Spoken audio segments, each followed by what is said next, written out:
राधे राधे। श्रीमद् भागवत पुराण के पहले स्कंध का 7वां अध्याय। अश्वत्थामा द्वारा द्रौपदी के पुत्रों का मारा जाना और अर्जुन के द्वारा अश्वत्थामा का मान मर्दन। श्री शौनक जी ने पूछा, सूत जी, सर्वज्ञ एवं सर्वशक्तिमान व्यास भगवान ने नारद जी का अभिप्राय सुन लिया, फिर उनके चले जाने पर उन्होंने क्या किया? श्री सूत जी ने कहा, ब्रह्मा नदी सरस्वती के पश्चिम तट पर शमिया प्राप्त नाम का एक आश्रम था। वहाँ ऋषियों के यज्ञ चलते ही रहते हैं।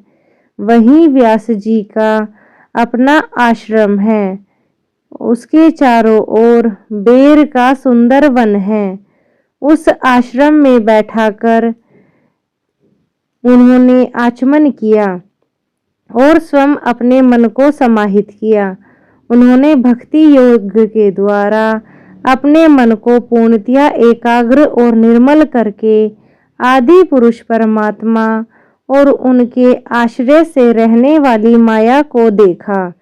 इसी माया से मोहित होकर यह जीव तीनों गुणों से अतीत होने पर अपने को त्रिगुणात्मक मान लेता है और इसी मान्यता के कारण होने वाले अनर्थों को भोगता है। इन अनर्थों का शांति का साक्षात साधन है केवल भगवान का भक्ति योग, परंतु संसार के लोग इस बात को नहीं जानते। यही समझकर उन्होंने इस परमहंसों की संहिता श्रीमद्भागवत की रचना की। इसकी श्रवण मात्र से पुरुषोत्तम भगवान श्री कृष्ण के प्रति परम प्रेममयी भक्ति हो जाती है, जिससे जीव के शोक, मोह और भय नष्ट हो जाते हैं। उन्होंने इस भागवत संहिता का निर्माण और पुनरावृत्ति करके इसे अपने निर्वृत्ति परायण पुत्र शुकदेव जी को पढ़ाया। श्री शौनक जी ने पूछा, श्री शुकदेव जी तो अत्यंत निर्वृत्ति परायण हैं। उन्हें किसी भी वस्तु की अपेक्षा नहीं है। वे सदा आत्मा में ही रमण करते हैं। फिर उन्होंने किस लिए इस विशाल ग्रंथ का अध्ययन किया है? श्री सूत जी ने कहा, जो लोग ज्ञानी हैं, जिनकी अविद्या की गांठ खुल गई है और जो सदा आत्मा में ही रमण करने वाले हैं, वे भी भगवान की हेतु रहित भक्ति किया करते हैं, क्योंकि भगवान के गुण ही ऐसे मधुर हैं जो सबको अपनी ओर खींच लेते हैं। फिर श्री शुकदेव जी तो भगवान के भक्तों के अत्यंत प्रिय और स्वयं भगवान वेदव्यास के पुत्र हैं। भगवान के गुणों ने उनके हृदय को अपनी ओर खींच लिया और उन्होंने उससे विवश होकर ही इस विशाल ग्रंथ का अध्ययन किया। शौनक जी, अब मैं राजऋषि परीक्षित के जन्म, कर्म और मोक्ष की तथा पांडवों के स्वर्गारोहण की कथा कहता हूँ, क्योंकि इन्हीं से भगवान श्री कृष्ण की अनेक कथाओं का उदय होता है। जिस समय महाभारत युद्ध में कौरव और पांडव दोनों पक्षों के बहुत से वीर गति को प्राप्त हो चुके थे और भीमसेन की गदा के प्रहार से दुर्योधन की जांघ टूट चुकी थी, तब अश्वत्थामा ने अपने स्वामी दुर्योधन का प्रिय कार्य समझकर द्रौपदी के सोते हुए पुत्रों के सिर काट दिए और उसे भेंट किए।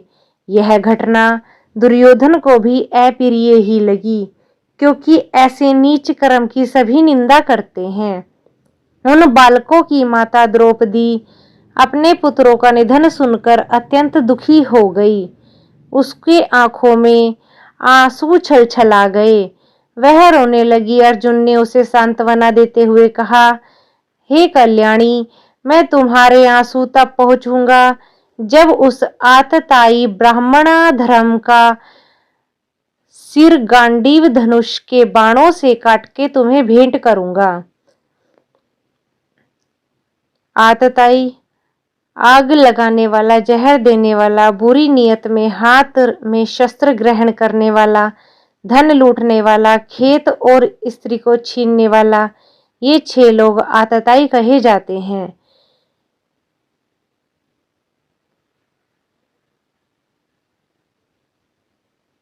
तुम्हें भेंट करूंगा और पुत्रों की अंत्येष्टि क्रिया के बाद तुम उस पर पैर रखकर स्नान करोगी।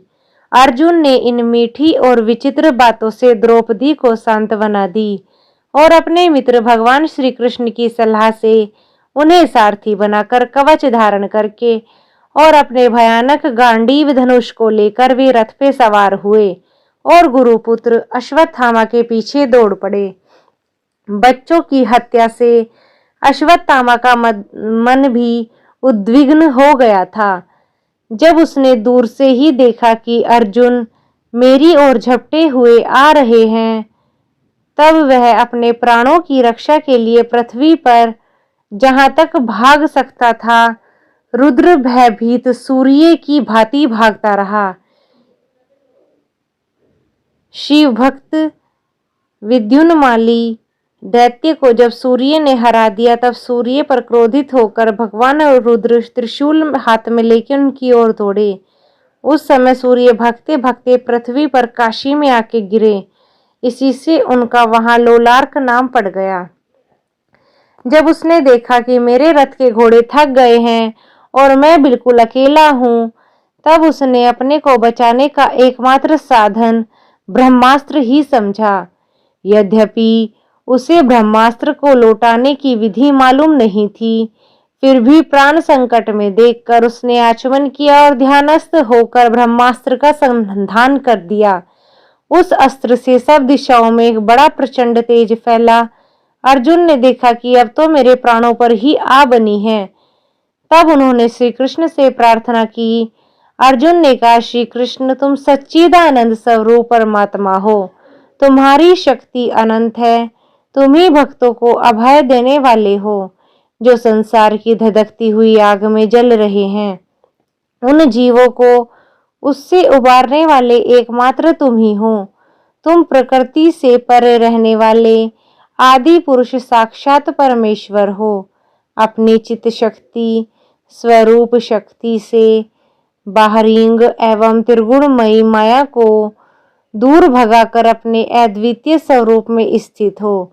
वही तुम अपने प्रभाव से माया मोहित करके जीवों के लिए धर्म आदि रूप कल्याण का विधान करते हो। तुम्हारा यह अवतार पृथ्वी का भार हरण करने के लिए तुम्हारे अनन्य प्रेमी भक्तजनों के निरंतर स्मरण ध्यान करने के लिए स्वयं प्रकाश स्वरूप श्री कृष्ण के रूप में है। स्वयं प्रकाश स्वरूप श्री कृष्ण यह भयंकर तेज सब और मेरी ओर आ रहा है। यह क्या है, कहाँ से है और क्यों आ रहा है, इसका मुझे बिल्कुल भी पता नहीं है।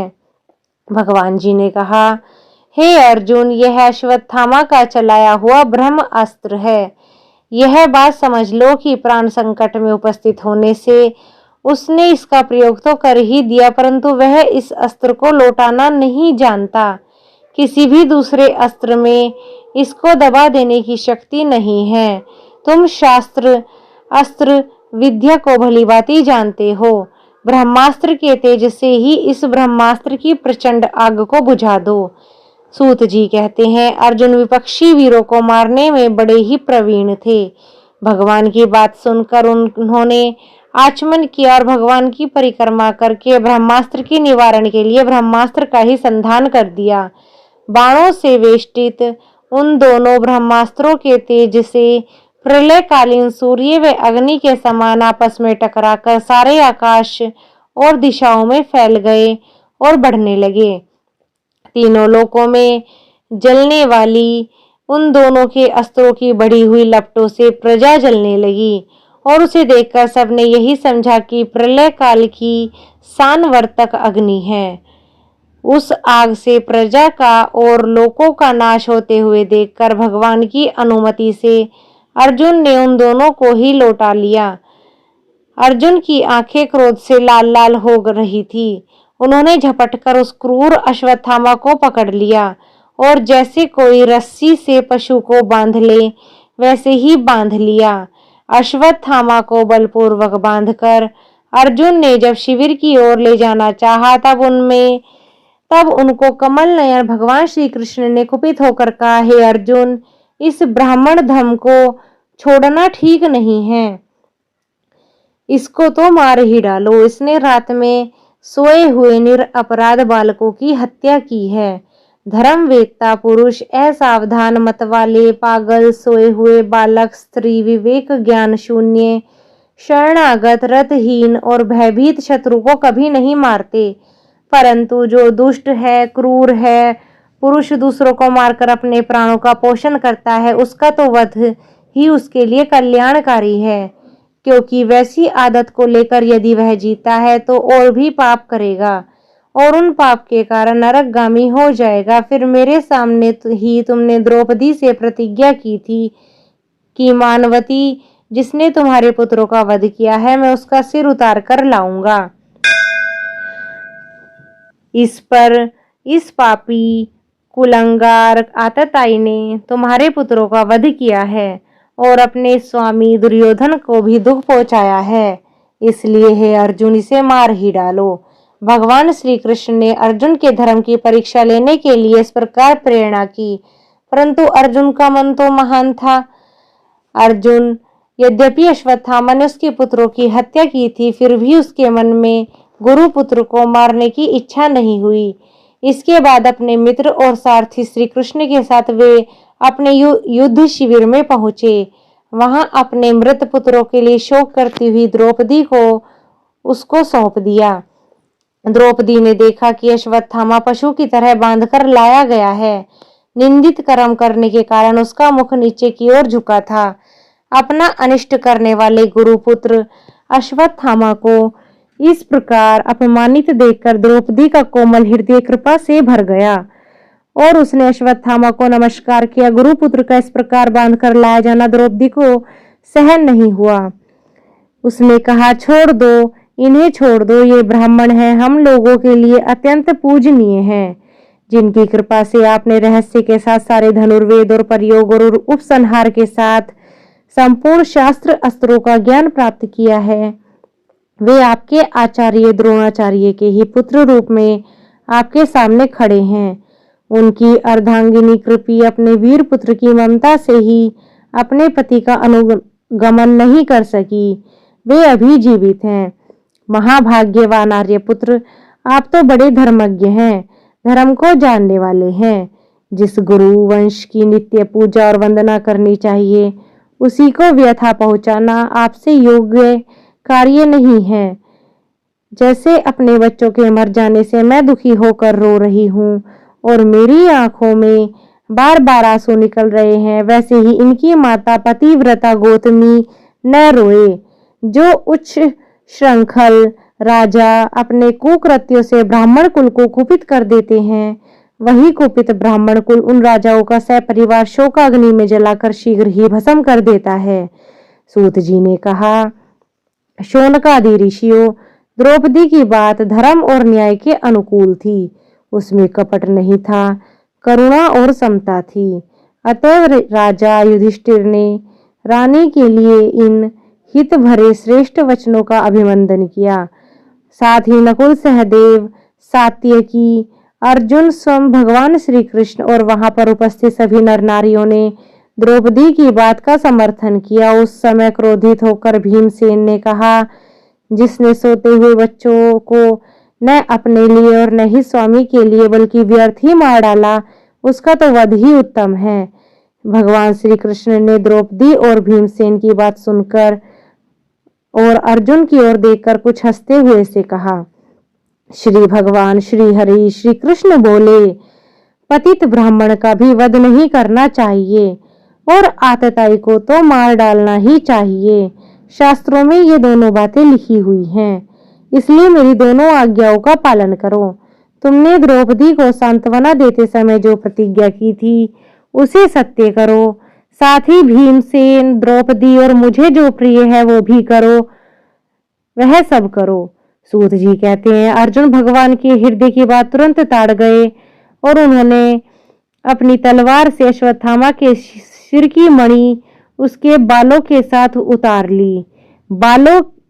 बालकों की हत्या करने से वह श्रीहीन तो पहले ही हो गया था, अब मणि और ब्रह्म तेज से भी रहित हो गया था। इसके बाद उन्होंने रस्सी का बंधन खोलकर उसे शिविर से निकाल दिया।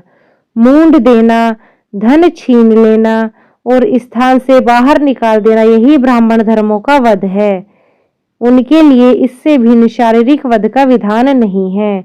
पुत्रों को मृत्यु से द्रौपदी और पांडव सभी शोकातुर हो रहे थे। अब उन्होंने अपने मरे हुए भाई बंधुओं दाह आदि अंत्येष्टि क्रिया की। राधे राधे। श्री कृष्ण गोविंद हरे मुरारी, हे नाथ नारायण वासुदेवा।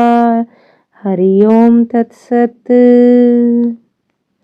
हरि